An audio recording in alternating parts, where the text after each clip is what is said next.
Hello, listening friends. नमस्कार श्रोता मित्रों, Welcome again to this series of broadcast on the awesomeness of God's grace. परमेश्वर के अनुग्रह की विस्मयकारिता पर प्रसारणों की इस श्रृंखला में आपका एक बार फिर से स्वागत है। In this broadcast and the next, we're going to conclude this series of messages. आज के और अगले प्रसारण में हम संदेशों की इस श्रृंखला को समाप्त करने वाले हैं And I want to complete it with a very, very important subject. और मैं इसे एक बहुत ही महत्वपूर्ण विषय के साथ समाप्त करना But I चाहता want हूँ। to begin by telling you a historical story. लेकिन मैं आपको एक ऐतिहासिक कहानी बताते हुए शुरू करना चाहता हूँ। Between 1889 and 1913, 1889 और 1913 के बीच में there was an emperor in Ethiopia by the name of Menelik II. Ethiopia में एक सम्राट था जिसका नाम था मेनेलिक दूसरा। One day the emperor was told about a new device used in the West to punish criminals. एक दिन सम्राट को एक नए यंत्र के विषय में बताया गया जिसका प्रयोग पश्चिम में अपराधियों को दंड देने के लिए किया जाता था। This device was known as the electric chair. इस यंत्र को विद्युत कुर्सी के रूप में जाना जाता था। The emperor immediately ordered one for his country. सम्राट ने तुरंत अपने देश के लिए भी एक मंगाने का आदेश दिया, There was a small problem. लेकिन एक छोटी सी समस्या थी। No one ever bothered to tell the emperor that the electric chair would not work in Ethiopia in those days. किसी ने भी सम्राट को ये बताने का कष्ट नहीं किया कि विद्युत कुर्सी उन दिनों इथोपिया में काम नहीं कर सकती थी। Why? क्यों? Simply because they had no electricity yet. क्योंकि अभी उनके पास बिजली ही नहीं थी। So after the chair arrived, सो कुर्सी वहां पहुंचने के बाद Emperor Menelik was determined that his new purchase would not go to waste. सम्राट मेनेलिक दृढ़ था कि उसकी नई खरीद व्यर्थ न जाए।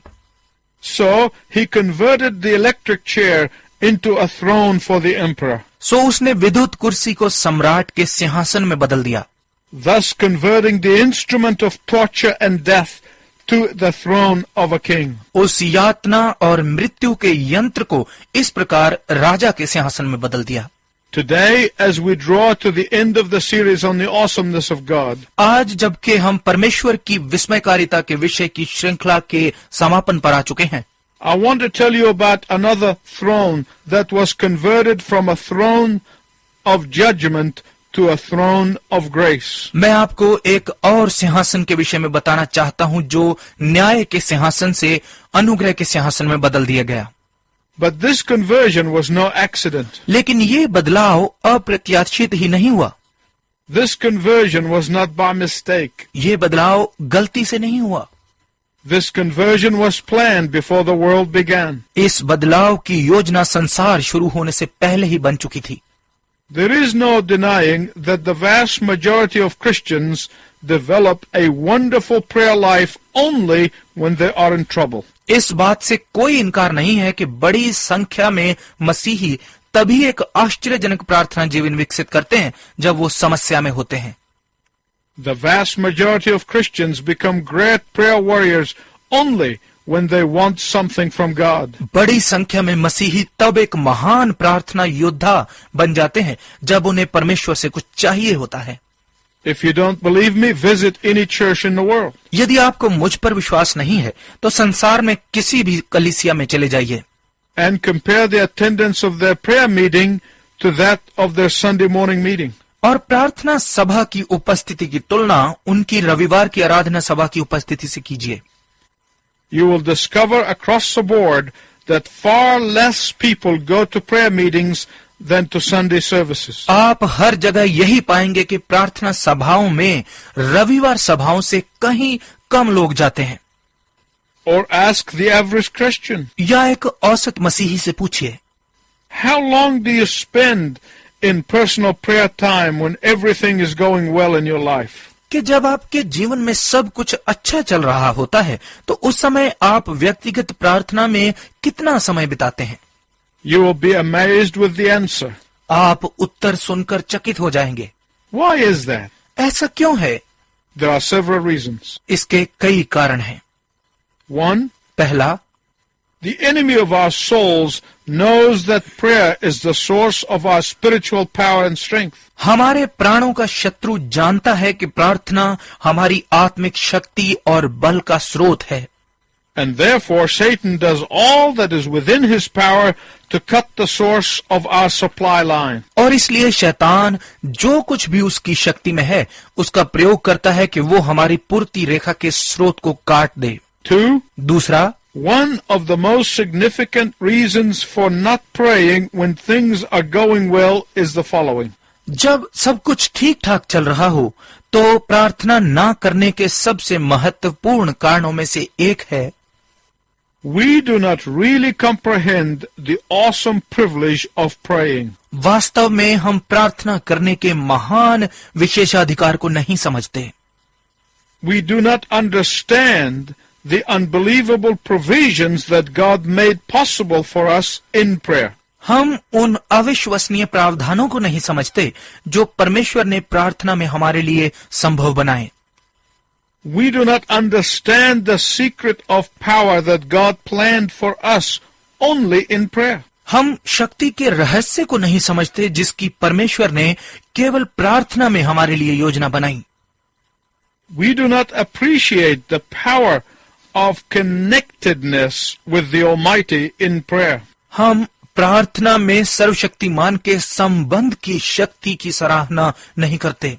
But there is a third reason as to why we do not pray when things are going well with us. लेकिन एक तीसरा कारण है कि हम तब क्यों प्रार्थना नहीं करते जब सब कुछ ठीक ठाक चल रहा होता है, And that is pride. और वो है घमंड।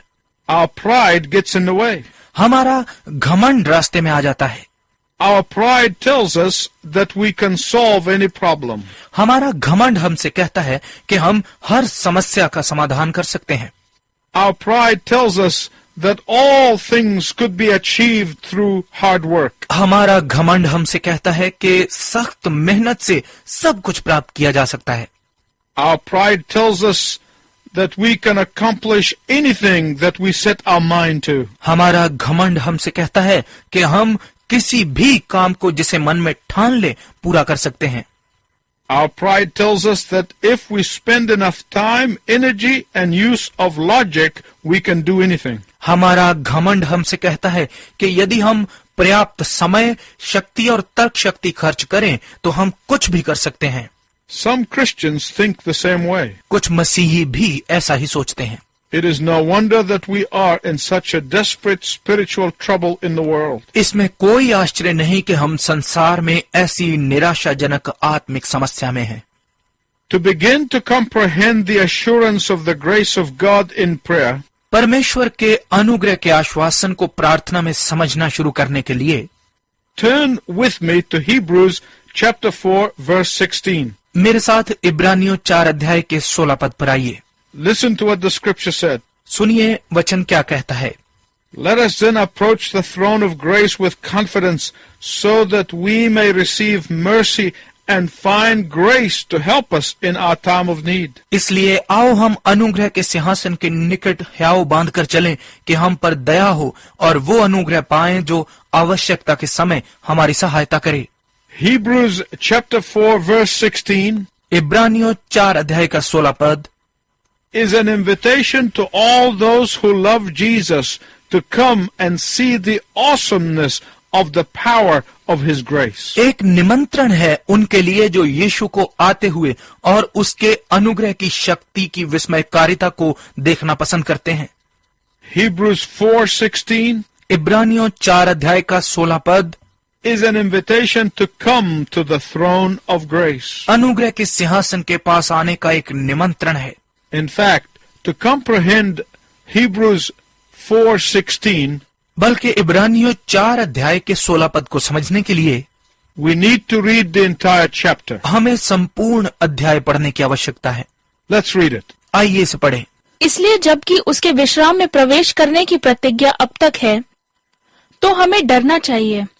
ऐसा ना हो कि तुम में से कोई जन उससे वंचित रह जाए, क्योंकि हमें उन्हीं की तरह सुसमाचार सुनाया गया है, पर सुने हुए वचन से उन्हें कुछ लाभ ना हुआ, क्योंकि सुनने वालों के मन में विश्वास के साथ नहीं बैठा। परंतु हम जिन्होंने विश्वास किया है उस विश्राम में प्रवेश करते हैं। जैसा उसने कहा, मैंने अपने क्रोध में शपथ खाई कि वे मेरे विश्राम में प्रवेश करने ना पाएंगे। यद्यपि जगत की उत्पत्ति के समय से उसके काम पूरे हो चुके थे, क्योंकि 7वें दिन के विषय में उसने कहीं यूं कहा है, परमेश्वर ने 7वें दिन अपने सब कामों को निपटा करके विश्राम किया। और इस जगह फिर यह कहता है, वह मेरे विश्राम में प्रवेश ना करने पाएंगे। तब जब यह बात बाकी है कि कितने और हैं जो उस विश्राम में प्रवेश करें और जिन्हें उसका सुसमाचार पहले सुनाया गया, उन्होंने आज्ञा ना मानने के कारण उसमें प्रवेश ना किया।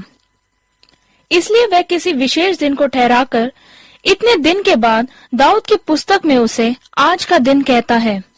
जैसे पहले कहा गया, यदि आज तुम उसका शब्द सुनो तो अपने मनों को कठोर ना करो, क्योंकि यदि यहोशू उन्हें विश्राम में प्रवेश करा लेता तो उसके बाद दूसरे दिन की चर्चा ना होती। अतः जान लो कि परमेश्वर के लोगों के लिए सबत का विश्राम बाकी है, क्योंकि जिसने उसके विश्राम में प्रवेश किया है उसने भी परमेश्वर के समान अपने कामों को पूरा करके विश्राम किया है। अतः हम उस विश्राम में प्रवेश करने का प्रयत्न करें।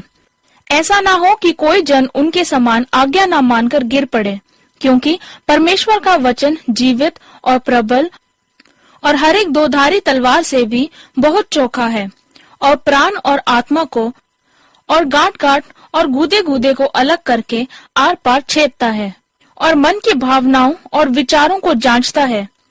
सृष्टि की कोई वस्तु उससे छिपी नहीं है, वरन जिससे हमें काम है उसकी आंखों के सामने सब वस्तुएं खुली और प्रकट है। इसलिए जब हमारा ऐसा बड़ा महायाजक है जो स्वर्गों से होकर गया है, अर्थात परमेश्वर का पुत्र यीशु, तो आओ हम अपने अंगीकार को दृढ़ता से थामे रहें, क्योंकि हमारा ऐसा महायाजक नहीं जो हमारी निर्बलताओं में हमारे साथ दुखी ना हो सके, वरन वह सब बातों में हमारे समान परखा तो गया तो भी निष्पाप निकला। इसलिए आओ हम अनुग्रह के सिंहासन के निकट हियाव बांध कर चलें कि हम पर दया हो और वह अनुग्रह पाएं जो आवश्यकता के समय हमारी सहायता करे। Today, I want to tell you about the grace of God that can only be found at the throne of grace. आज मैं आपको परमेश्वर के उस अनुग्रह के विषय में बताना चाहता हूँ जो केवल अनुग्रह के सिंहासन से ही पाया जा सकता है। When the Bible talks about the throne of God, जब बाइबल परमेश्वर के सिंहासन के विषय में बात करती है, it does not mean that God is an old man sitting on a big throne. तो इसका ये अर्थ नहीं है कि परमेश्वर एक बड़े से सिंहासन पर बैठा हुआ एक बूढ़ा व्यक्ति है। This is a figure of speech describing the awesome power of God. ये परमेश्वर की विस्मयकारी शक्ति का वर्णन करती हुई वाणी का चित्रण है। This is a figure of speech describing the awesomeness of the sovereignty of God. ये परमेश्वर के प्रभुत्व की विस्मयकारिता का वर्णन करती हुई वाणी का चित्रण है। How does the Bible describe the throne of God? Bible परमेश्वर के सिंहासन का वर्णन कैसे करती है? It describes the throne of God as a throne of judgment. ये परमेश्वर के सिंहासन का वर्णन न्याय के सिंहासन के रूप में करती है। It speaks of a throne as a seat of judgment. ये सिंहासन को न्यायासन कहती है। It speaks of a throne of condemnation. ये दंड देने वाले सिंहासन के विषय में बात करती है। John the Revelator in Revelation 20 verse 11 tells us, यूहन्ना प्रकाशितकार प्रकाशित वाक्य 20 अध्याय के 11 पद में हमें बताता है, And I saw a great white throne and him who sat upon it, and I saw the dead, great and small, standing before the throne, and books were open. और मैंने एक बड़े श्वेत सिंहासन को देखा और जो उस पर बैठा था, और मैंने छोटे बड़े सब मरे हुओं को सिंहासन के सामने खड़े देखा और पुस्तकें खोली गईं। The books are the documentations and evidence that is brought against those who are to be judged. पुस्तकें वो दस्तावेज और सबूत हैं जो उनके विरुद्ध लाए जाते हैं, जिनका न्याय होने वाला होता है। This is a dreadful scene that unbelievers rightfully should fear. ये एक भयानक चित्र है कि गैर विश्वासियों को न्याय उचित तरीके से डरना चाहिए। But let's go back to Hebrews 4:16. लेकिन आइए इब्रानियों 4 अध्याय के 16 पद पर चलें। The Holy Spirit tells us, पवित्र आत्मा हमें बताता है to those who love Jesus, कि उनके लिए जो यीशु से प्यार करते हैं, the throne of judgment has become the throne of grace. न्याय का सिंहासन अनुग्रह का सिंहासन बन गया। To those who love Jesus, उनके लिए जो यीशु से प्यार करते हैं, the throne of condemnation has become the throne of mercy. दंड देने वाला सिंहासन दया का सिंहासन बन गया। When Isaiah saw the throne of God, जब यशाया ने परमेश्वर का सिंहासन देखा, he could only say, "Woe to me, I am ruined." वो केवल इतना ही कह पाया, हाय मुझ पर, मैं नाश हो गया। But in Hebrews 4:16, लेकिन इब्रानियों 4 अध्याय के 16 पद में the Holy Spirit tells us पवित्र आत्मा हमें बताता है that that same throne to those of us who love Jesus has become a throne of grace. कि वही सिंहासन हम में से उनके लिए जो यीशु से प्रेम करते हैं अनुग्रह का सिंहासन बन गया। A throne of unmerited favor and kindness. अयोग्य के प्रति पक्ष और दयालुता का सिंहासन। A throne of undeserved blessings. अनधिकारिक आशीषों का सिंहासन। A throne of unlimited forgiveness. असीम क्षमा का सिंहासन। A throne of untold power and strength. अवर्णित शक्ति और बल का सिंहासन। Why has this throne of judgment become the throne of grace to us? न्याय का ये सिंहासन क्यों हमारे लिए अनुग्रह का सिंहासन बन गया है? There are 3 reasons. इसके 3 कारण हैं। First, पहला, because Jesus told us in Matthew 7:9-11 क्योंकि यीशु ने मत्ती 7 अध्याय के 9 से 11 पदों में हमें बताया that God the Father is anxious to give gifts to his children who ask him. कि परमेश्वर पिता अपने उन बच्चों को वरदान देने के लिए उत्सुक है जो उससे मांगते हैं। So why has the throne of judgment become the throne of grace? तो न्याय का सिंहासन अनुग्रह का सिंहासन क्यों बन गया? Because God the Son who sits on the right side of that throne, क्योंकि पुत्र परमेश्वर जो सिंहासन के दाएं हाथ बैठता है, God the Son who is our great high priest, पुत्र परमेश्वर जो हमारा महान महायाजक है, told us that as our great high priest he understands us. उसने हमें बताया कि हमारा महान महायाजक होने के नाते वो हमें समझता है। As our great high priest he sympathizes with us. वो हमारा महान महायाजक होने के नाते हमारे साथ सहानुभूति रखता है। As our great high priest he knows our weaknesses. हमारा महान महायाजक होने के नाते वो हमारी कमजोरियों को जानता है। As our great high priest he is waiting for us to come to the throne of grace. हमारा महान महायाजक होने के नाते वो प्रतीक्षा कर रहा है कि हम अनुग्रह के सिंहासन के पास आएं। Not for condemnation but for a blessing. दंड पाने के लिए नहीं परंतु आशीष के लिए। As our great high priest he is waiting for us to come to the throne of grace. हमारा महान महायाजक होने के नाते वो प्रतीक्षा कर रहा है कि हम अनुग्रह के सिंहासन के पास आएं। To give us power over temptation. कि वो हमें परीक्षा पर शक्ति दे। As our great high priest he is waiting for us. हमारा महान महायाजक होने के नाते वो हमारी प्रतीक्षा कर रहा है। In order that we may have victory over the trials of life. इस संबंध में कि हम जीवन की परीक्षाओं पर विजय पाएं। And I want to tell you 2 more things. और मैं आपको 2 बातें और बताना चाहता हूं। But our time is running out. लेकिन हमारा समय समाप्त हो रहा है। And tune in next time for the conclusion of the series of messages. और संदेशों की इस श्रृंखला के समापन के लिए अगली बार भी शामिल होइए। Because I want to tell you 2 very important reasons why the throne of judgment has become the throne of grace. क्योंकि मैं आपको 2 बहुत महत्वपूर्ण कारण बताना चाहता हूं कि क्यों न्याय का सिंहासन अनुग्रह का सिंहासन बन गया। Until then, I wish you God's richest blessing. तब तक मैं आपके लिए परमेश्वर की उत्तम आशीष की कामना करता हूं।